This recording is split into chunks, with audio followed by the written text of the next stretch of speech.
կոմունիստական մեքենան զգում եք, որ այնպես շուտ գրաքննություն, ձեր պիեսների վրա կամ կուլտ սովետ պետք է լիներ, չէ՞ որ ինչ որ բան թեմադրվեր։ Իհարկե։ Այդ ոնց էր լինում, տիպը մերոնք էին, հայեր էին տենց ըմբռնում, այն մոտենում թե տենց կար ինչ որ Մոսկվայից եկած, ոնց ես не по уставу։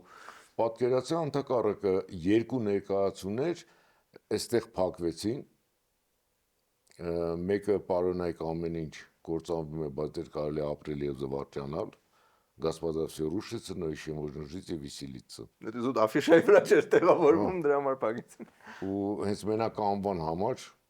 այդ ներկայացումը բահակին մեծ ռեզոնանս գտավ։ Ու երկրորդ ներկայացումը դա Քաշնազարն էր, որը որ այստեղ խաղացվեց, փակվեց, հետո Մոսկվայում խաղացինք, նոր այնտեղ բացվեց, եկան ստեղ բացված խաղացվի։ Շատ հետաքրքիր էր։ То есть ընդ որոշումը որ եղավ, ստացին հա ուրեմն կարելի։ Թատերական գործիչների միության շենքում Մոսկվայում խաղացինք ու գործիչները, չգիտես ինչու կամ հարբած էին կամ մինչև վերջ չէին ընկալել, թողեցին, որտեղ կամերային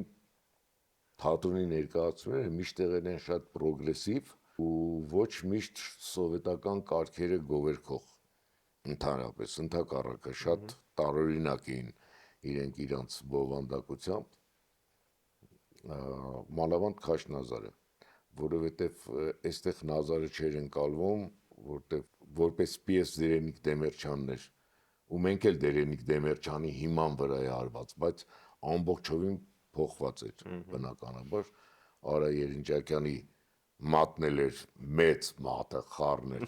այդ պիեսի մեջ,